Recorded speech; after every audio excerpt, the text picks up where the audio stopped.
All right, last day of week. I guess it'd be week 2. It's not really week 2, first day of camp. What's interesting is it feels like it was day 1, like 13 seconds ago, and we're already day 6. So it goes fast. We got to maximize our time. Is it like Groundhog Day kind of? No. I mean, maybe for the players. No, not for me, because every day is a new day and opportunity to get better. How's the schedule working out? The 3 on, 1 off, and then was it designed to mimic a week during the season? One part of it, yeah, adaptation of what we do during the year. That's part of it. Good point, Josh. I felt like we needed from last year, especially with the state of our team this year. What we got out of changing the schedule was more high-speed reps, more walkthrough reps, one more rest day. So kind of push the envelope on development, but that's always in flux. So, all 3 things got to be balanced. So they're doing a good job with it, though. They're going to start to get pretty sore here pretty soon. How would you evaluate yesterday's padded practice? First day of pads, got to learn how to play football again, But we practiced the right way. I thought our effort, our motor was good, took care of our teammates. What showed up is we got to do a better job today of what we do in individual and one-on-one periods. We got to take them to team. So we all got to improve on that, because winning your individual one-on-one battle as it relates to the scheme and the play call is critical to execution. So we got to pick up execution. What did you see from the young guys, primarily in the trenches in day 1 of that? They did a good job. I thought Isaiah and CJ, they're getting better every day, working at it. D-Rob had some good snaps. He's got to work on his pad level a little bit. And I'm always looking for motor out of those guys. Murph did a good job. Got too close to the quarterback one time, but he's playing hard, hustling, cares. All those rookies, man, they care. And it's no shock and awe for them, but they're got their head down, they're working. Someone like Garrett, who can play inside and outside, what do you have to be best at in order to move fluidly the way he seems like, at least in practice, he's been Probably your focus windows, truthfully, because it's a different focus window playing outside or inside. Because it's a different position, obviously. He's got the skill set to do both. He's doing a really good job. I mean, honestly, it's kind of was always the plan for him when we took him. And he's doing a good job at it. Last year, where we thought he was, health coming back, first year, all that, we kind of just left him in the one spot. But when we drafted him, this was kind of the plan and the vision for him. So it's kind of cool seeing it come to life, and he can handle it. So, but you could ask him about it. But I would say from being outside and inside, there's kind of 4 focus windows. You got to change your focus window a little bit. He said to us the other day, a while back, that one thing he really wants to be is a captain. Can you see him being a captain? Garrett does? Oh, I'm sorry. I was talking about Paris. She was talking about Garrett, outside, Garrett. Inside, nickel, corner. Garrett's good.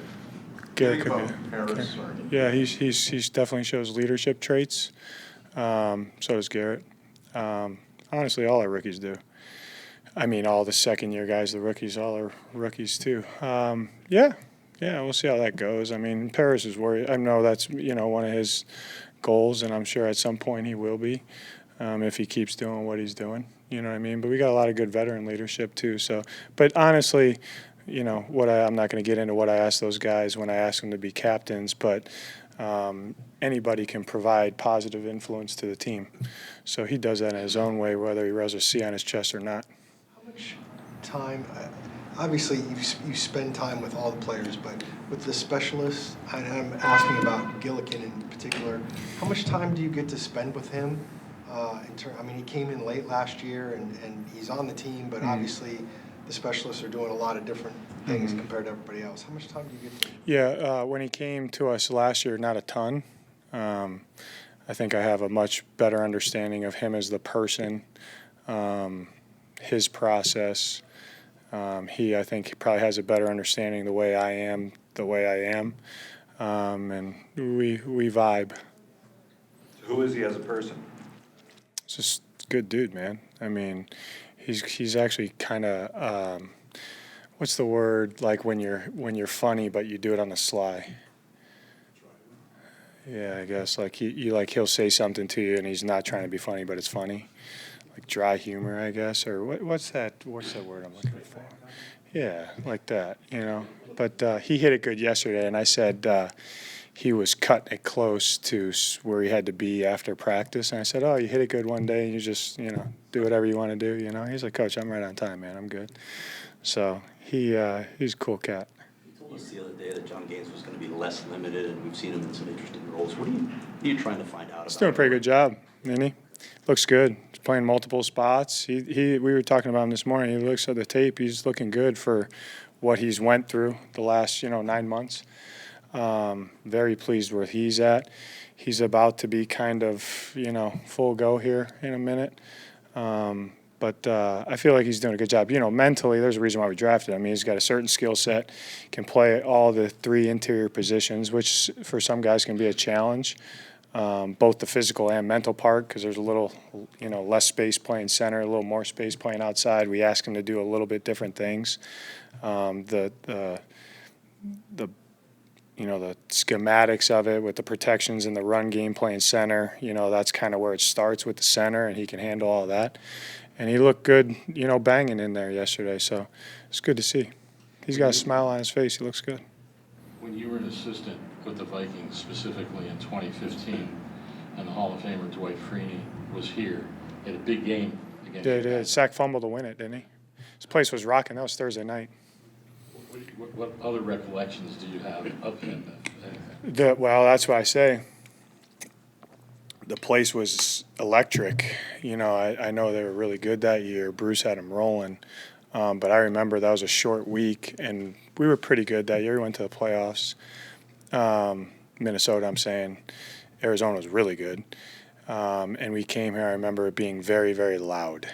Very loud. Good fans, good fan base, loud. That's kind of my recollection. I remember, it was a tight ball game, and then I think he had the sack fumble. Drew has a way better recollection than me. He could tell you probably what the play was and who was open, who got beat. This guy should have did that. You know what I mean? I don't have that kind of recall like he does. But I remember we lost, and it was a long trip home. But I remember that they were good, and the place was jumping. What do you remember him as a player overall, if anything, especially his attention to detail? Dwight? I'm sorry? Dwight? Yeah. Well, I was never with him, so I couldn't tell you that. But I know he's probably one of the best rushers to ever play. So I'm sure he was on it. Kyler and Drew both talked about their relationship yesterday and had really good things to say as year 2 kind of progresses for them. What's it been like from your perspective watching that kind of growth? Awesome, Donnie. I mean, they're Drew and both and Kyler. Like when you're on the same page of what needs to happen to win, the speed at which you communicate and get things done is cool to see. And with Kyler, there's no distractions ever about anything other than ball. So it's like you just get right to ball, So I was in that meeting last night, and I mean they cover a lot quick, and there's a high level of detail and understanding. And I know that's the quarterback position. I never coached it, but that position, is what it is for a reason. And they talk to him like he's a coach, you know what I mean? And he talks to them like he's a coach. So just a level of understanding. And Clayton and Dez are doing a good job too. You know what I mean? Clayton being in his second year in this system.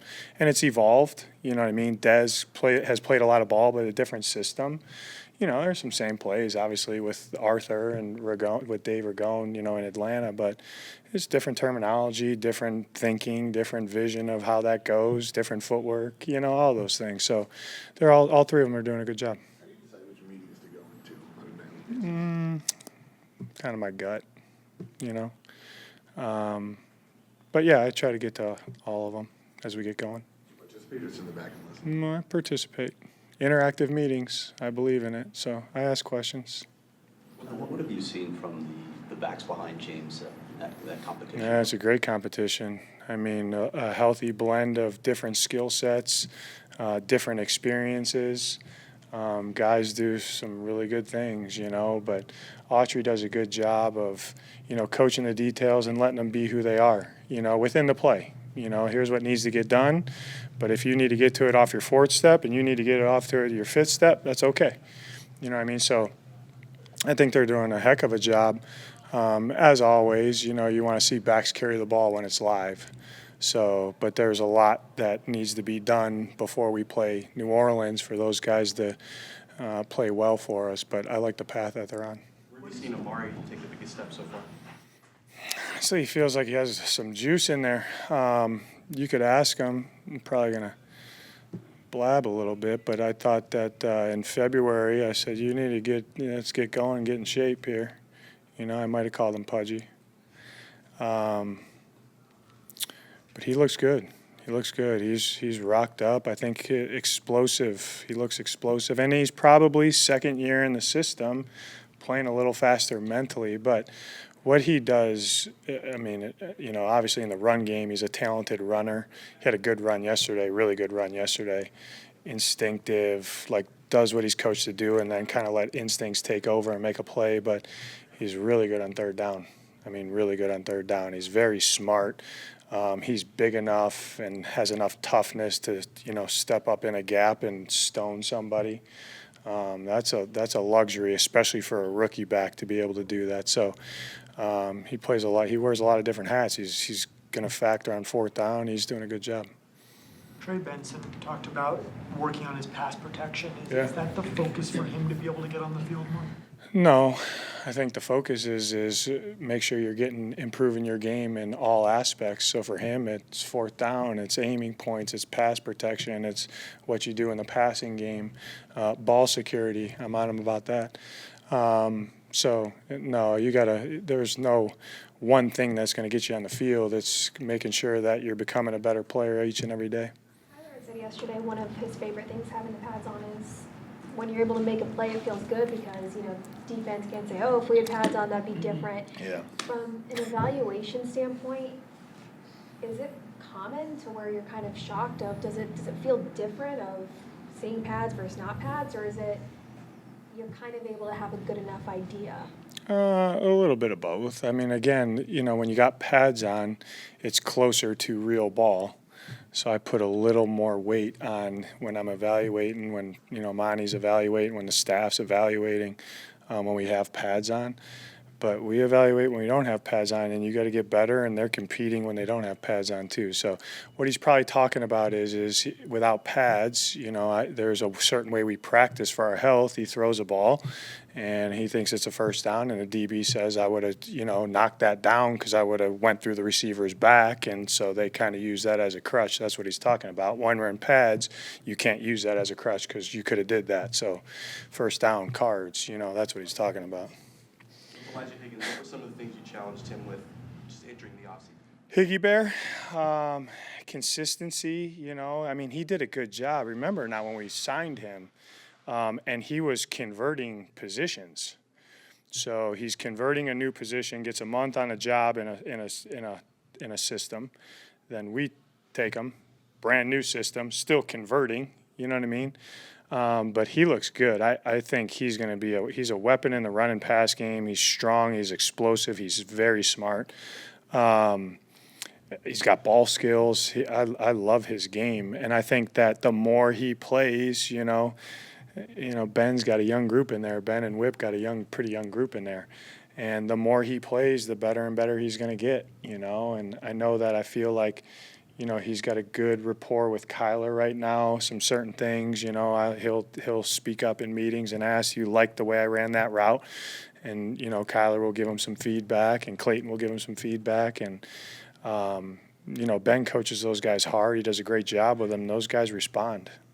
What does it do for the offense to not only have a lot of tight ends that you can rely on, but tight ends with different types of skill sets, it seems like? Yeah, if you can deploy them the right way, if it fits in the game plan, and that's what you're thinking how to play to win the game, it can be awesome. You know what I mean? So, but just like any position, those tight ends, they got to be well-rounded guys, knowing that certain guys do certain things. You know what I mean? And then that's the coach's job to put them in position as much as they can to make plays. But I do think with our guys, with that group, it gives us some versatility because of their skill sets, you know. So it's cool to see.